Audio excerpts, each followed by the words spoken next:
Hello, everybody. How is it going? Happy holidays. It is a special holiday edition of Connect the Dots, our now bi-weekly live, obviously, web tech talk show with the spirit of answering people's questions all about web technologies. This is something that our Juno and I stewed up many moons ago and are finally bringing it to life in the spirit of the Car Guys, where we want to answer your questions about web tech.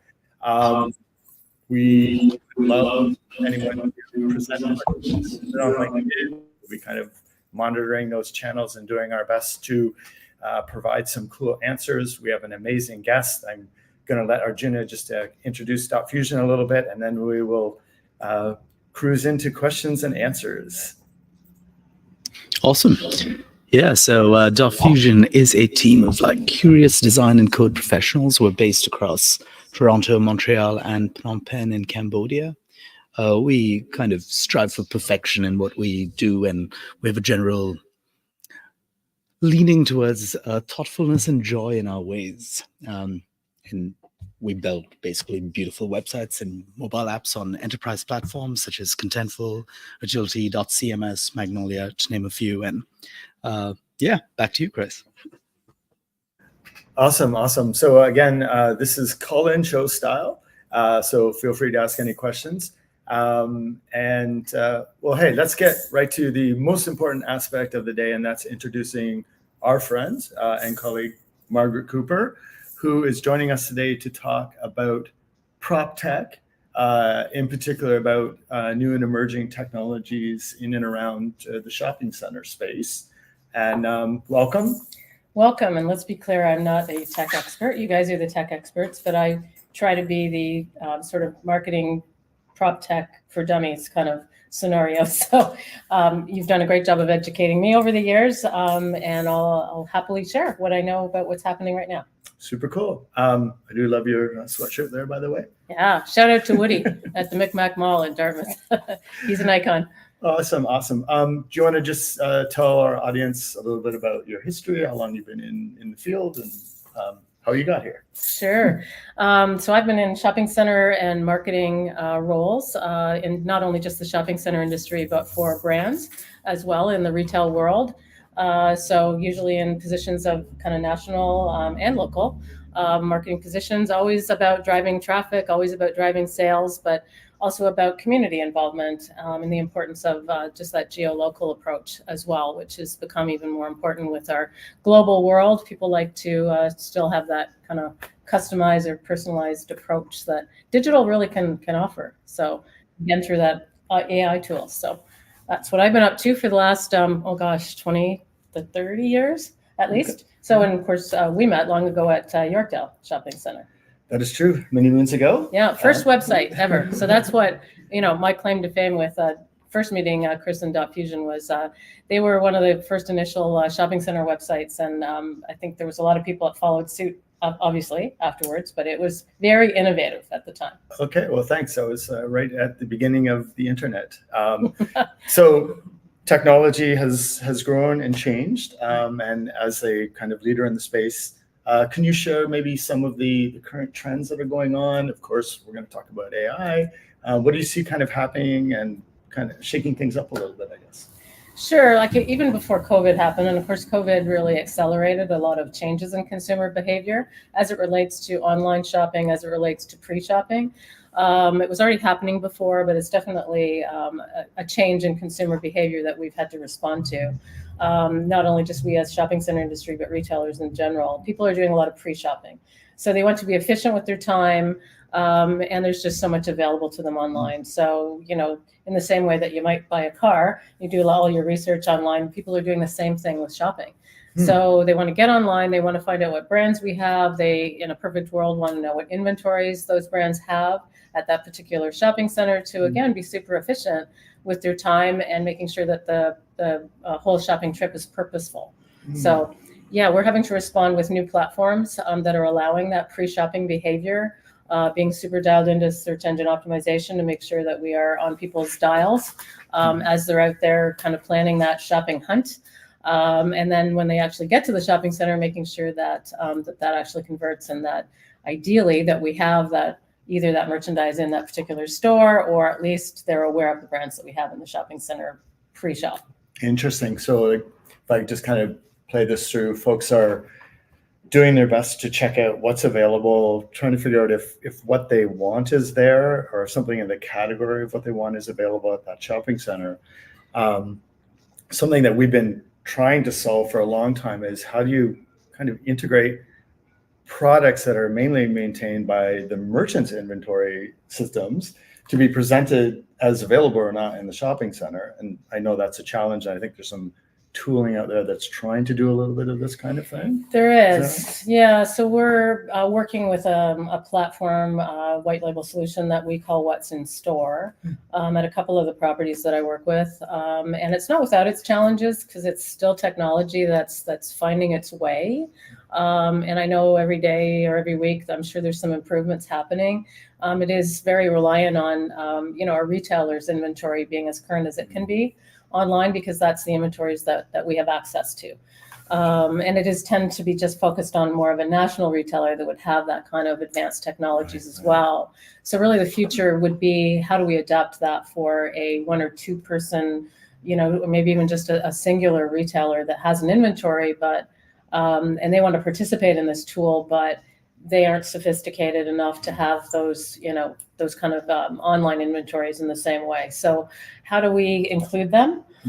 Because often those are the type of retailers and merchants that are really the driving factor. People are looking for uniqueness at, as part of their shopping visit. So when they're not included, it's a bit of a mess for us. So how does that tool that really caters to the nationals drill down to the smaller retailers? That's a current challenge. Interesting. And inevitably, if you are going to connect inventory from a back end into the presentation of something that hits a website, and maybe Arjuna could segue into some of the work that you've been doing on kind of web platforms for commercial real estate, in particular shopping centers, or kind of more things. Yeah, absolutely. I mean, I think there's a lot of interesting stuff going on in PropTech right now, primarily around one, just what we can do with all this data that's floating around, because there's a lot, and there's obviously insights that we can gain from mass amounts of data. But the other side of it, where I think stuff is going to get super interesting, is with all the IoT stuff, which I know that the Internet of Things, which they've been playing around with for about 10, 15 years now, whether it's sensors that read where people are in the in the malls or in the parking lots, and that technology now has come out of its it's now a teenager, like a late teen, so it's ready to bloom, I think. So I think there's going to be some cool stuff there. I mean, we also have our own kind of bespoke PropTech software that we're working on this side, Chris and I. It's called Crew CMS. It does some, basically takes a lot of the hard work out of lifting up these websites and internet collateral that you need, all this stuff. So I think there's something going on there as well. And I'm also seeing a lot of people doing interesting things with AR and VR in the PropTech space. I don't know if you've encountered any of that, Margaret. Property out in Calgary, downtown, the core, and they did an augmented reality with sort of these dinosaurs. And it was a ton of fun. Certainly the visuals that were sort of circulating on social looked like there were real dinosaurs in the downtown shopping center of the core, which, certainly probably maybe have alarmed a few people, but it was a lot of fun for them. So that kind of experiential application for the digital technology in that setting is certainly one that we're all looking at from a future perspective. There was the Pokemon game, of course, which also some of them were hidden in some of our shopping centers. So people are still playing that. Okay, well, it was a fun game. I know my daughter played it, and we all really enjoyed it. People were getting hit, I think, when they're crossing streets, though, by cars and things like that, because they were so focused on their phone and finding all characters. But I think, in a setting of a shopping center, that AR application is a safe setting and also a fun one. So watch for more of that. And the more we can involve our retailers in that kind of gamification is also a great future. to create that really shopping experience. So taking it from an omnichannel of pre-searching, finding out what's going on in the malls, what brands are there, and then bringing them to the mall for this hopefully great shopping experience, made better by maybe some augmented reality, fun integration.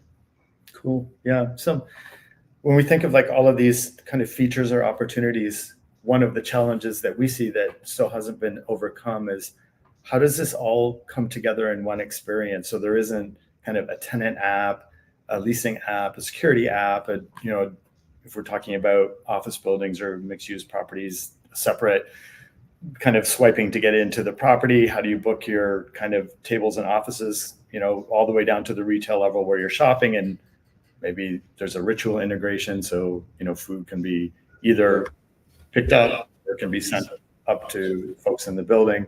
Yeah. How do we bring all of this stuff together, either through APIs, if everyone agrees on a kind of a standardization, where it can be brought to life in one experience?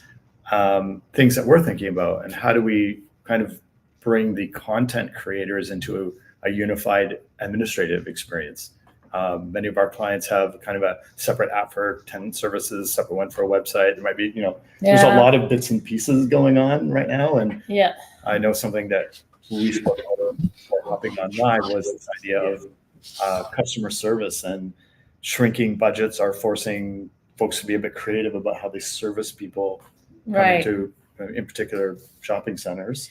So happy to share, a little bit more about that too, because I hope that we can maybe work together on some solutions for this, because it's really trying to crack the code, because we've got shrinking, budgets, as many people do, but we've also got, kind of rising costs as it relates to running some of these guest services centers. So looking at sort of hybrid solutions that include more digital chats, more kind of an ability to connect directly with our consumer, not necessarily live. So what are the platforms and the technologies that can be applied that allow us to kind of streamline that shopper experience, so they can either have a digital experience, maybe it's 60% of the time, and the other part of the time there might be kind of live people that are ambassadors that might roam at strategic times of the year. But yeah, this new kind of shopper experience is going to evolve to be, a digital experience more so and more often, because of the associated costs, and really responding to consumers' needs too. Because guest services booths are not always located in the most strategic areas of the shopping centers due to rents. So we're all walking around with phones. So if that phone can be a handheld directory that also talks to the consumer about whether it's gift ideas, whether it's special promotions in the mall right now, really zeroing in on that personalized conversation. That's the challenge, is making sure that it is that custom and personal, because right now it's somewhat generic. Yeah, I guess we're kind of at that point of time where folks are rushing for AI solutions, but they're only as elegant as the information in them. And you also don't have someone overseeing, what AI is saying, for example. True. I don't know what kind of experience you've had with stuff in there. I recently had one where, and we're all trying to, as I say, sort of solve this challenge. But I was asking a chatbot on a shopping center website for gift ideas for a teacher, and the chatbot responded to me with, to go to the post office in the shopping center. Yeah. So and again, not a comment on anybody's attempts at this. It's just that illustrates the challenge. Is that there's only so much data that particular platform has. So it takes a long time, I'm sure, to kind of figure out what is all the fields of data that has to be loaded in, or how smart can these chatbots actually be. At what point do we need that human aspect in addition to the platform? We're again all trying to figure that out, but I don't know. I'm gonna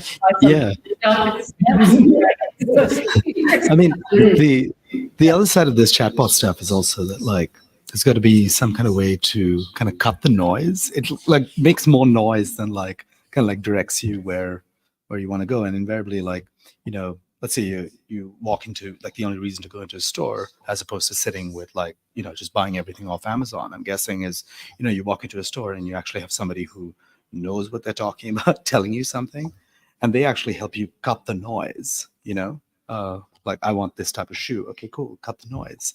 Not seeing like a massive, inventory of products which you just keep doom scrolling through. And there might be something in there where, like, in this next evolution of, like, these next couple of years with AI, like, where AIs get better at really cutting down the noise and not hallucinating so much. But I have no idea how it's actually going to pan out. Chris, I can't hear you for some reason. Oh, 1 2 1 2.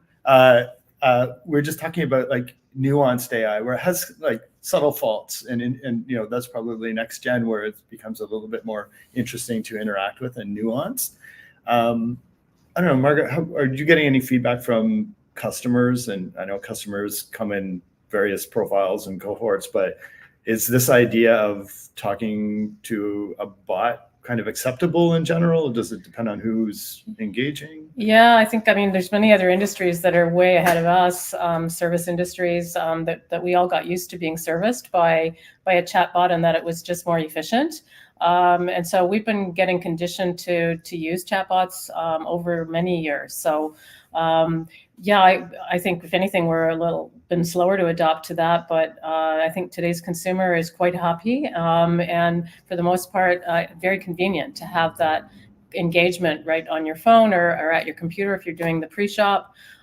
So we're just really responding to that, and now, how do we again elevate that experience, because we're sort of in an infantile stage of trying to sort of merge the inventories of a retailer with the information that the shoppers are looking for. So how do we kind of make that the best experience it could be? Mm-hmm. Awesome. I think we have a question from one of our people in the chat out here. Rob is asking, what are some of the ways centers are driving in-store visits right now in this day and age, Margaret? Great. Certainly it's all about visitation. And believe it or not, people really are looking for that in-store experience, the buy now, wear now, is stronger than it's ever been. And I think we can thank COVID for that, because there was so much online shopping happening that people really want to be engaged in having that, see it, touch it, talk to a person, getting that sort of intel that you can get from a great sales experience.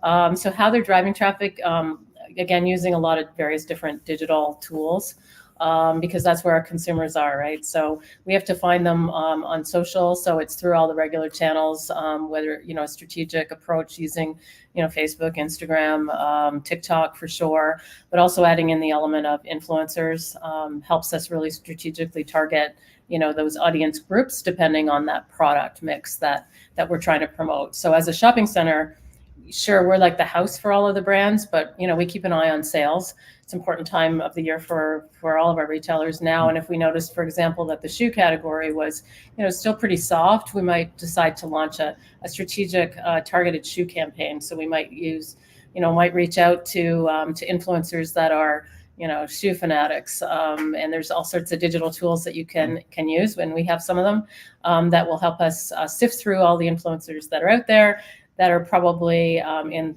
that kind of micro to nano influencer kind of bucket. And then we would reach out to them to see if they want to help us promote shoes. I think you called me a nano influencer recently. Yeah, I want to be a nano. What's new to me? Well, it depends on how many followers you have, Chris. Okay. But nano. I think you were communicating that there weren't many. So the sort of 500 and under group would probably be considered a nano. Okay. Everybody might define that slightly differently depending on your industry, but for us that would be nano. Micro would be anything sort of 500 maybe to 5,000. And then you get into like the major influencers that are looking for some, bigger sort of payrolls to help support and promote your product, but that's not always that authentic, and people can sort of see through it. So when you've got Martha Stewart and Snoop Dogg promoting you, then good chance that they didn't just happen to luck into wanting to promote my mall and right. Mississauga. That would be cool though. That'd be super cool. Every so often that does happen. Yeah. We had Jan Arden stop by one time at an Instagram installation in, again, the core in downtown Calgary. And, she posted from there. And so we got that great plug. So she's definitely, she would be considered a macro influencer. Macro. Okay, cool. Yeah. Dig it. Here, Jenna, can you see? I think there's some other questions out there. My eyes aren't working that well these days. Absolutely. We have a question from Janice. She asks, I'd like to know what some of the challenges shopping centers face heading into 2024. Yeah, lots of challenges because we're really, we are in partnership with the retailers. So the challenges retailers are having becomes our challenge too. So, while it was a supply chain challenge for them and during the COVID days, it's sort of some of that continues. But their challenge is sometimes it's staffing. So they need help in terms of operating and selling their products with less staff. So that becomes our problem as well. So how can we help them drive applications and generate more staff applying for roles in their stores? So we work together with them, and we use technologies as well and different platforms to help them promote any openings that they have. So that's how we kind of collaborate and work together, if that is an answer to the question. Maybe. Yeah, amazing. And there's another one in here from Natalie. She says, I'd love to know what problems Margaret would like to see PropTech solve in 2024. Chatting with Chris about this morning, and I think really cracking the code of sort of guest services, whereby there's the human element, which is fantastic, but the reality is that it's super expensive. Again, everybody has HR challenges and hiring practices right now. So how do we really ramp up that digital experience from a guest services perspective? So it's in its infancy stages now. You guys were talking even the last show about AI was not necessarily as intelligent as it should be. So it was an AIY, which is artificial intelligence, but not yet. So we're kind of getting there. So I think that's, to me, the biggest challenge now, or focus should be on how we leverage technology and make it smarter so that we are able to service massive amounts of shoppers for all of their needs. So the experience that I had with looking for gift ideas, that's one that is definitely not that advanced yet, and yet something that really in the future would be great to provide, because that's what people are looking for. It helps really centralize and make their shopping experience that purposeful visit. So yeah, that's your challenge. And the digital world to help us provide that really a higher level of service in a perfect world that would be versus just right now.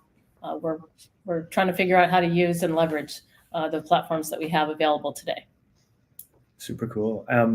Something that you mentioned earlier as well was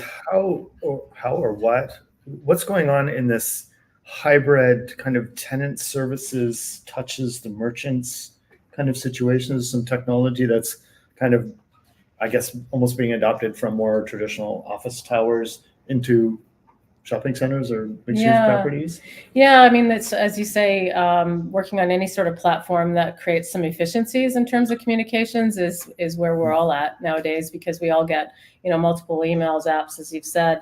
So there are kind of platforms out there now that are, again, white label solutions that we're all looking at. Everything costs a certain amount, but if it makes sense and it can save us on time and labor and be efficient as it relates to communications, whether it was a security emergency, whether it's just sort of important new information, whether it's an elevator that's going to be, out of use for a particular time. So, talking to your office tenants, talking to your retailers, being able to communicate with them on a regular basis. What are the most important, marketing promotions that are happening right now? And how does that all layer in with the chat bots? Like, how do they find out about it?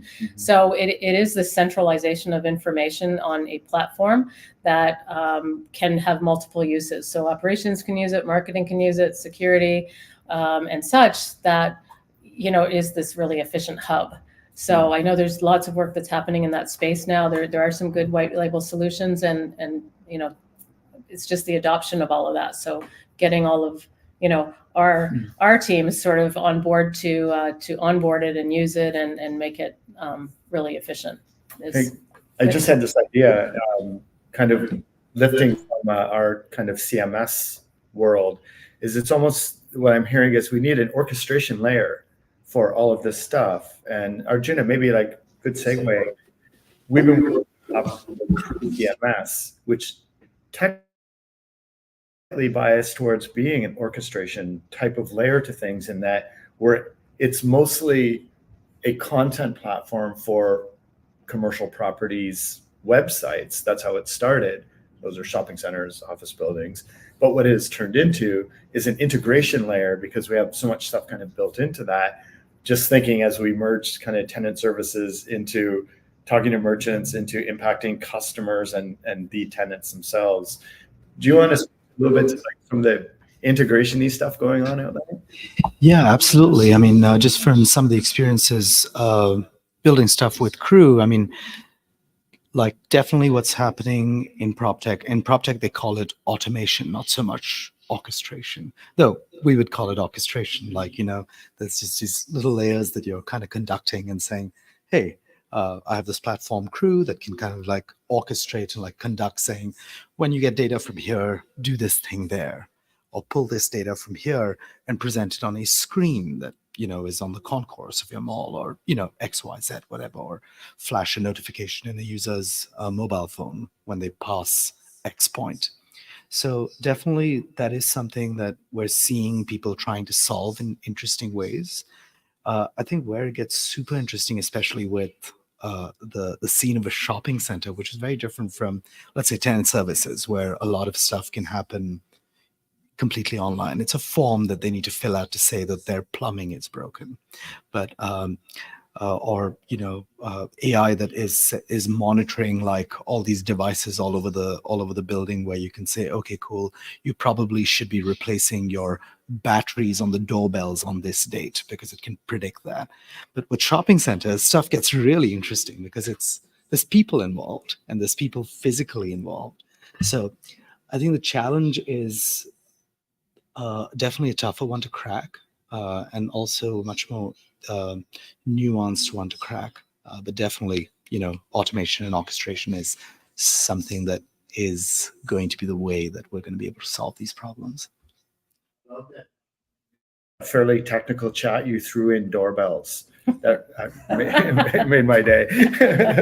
Super cool. I know we're getting close to the end of what we were sort of thinking would be the amount of time for this. There is another question. I'm going to ask it to you. Sure.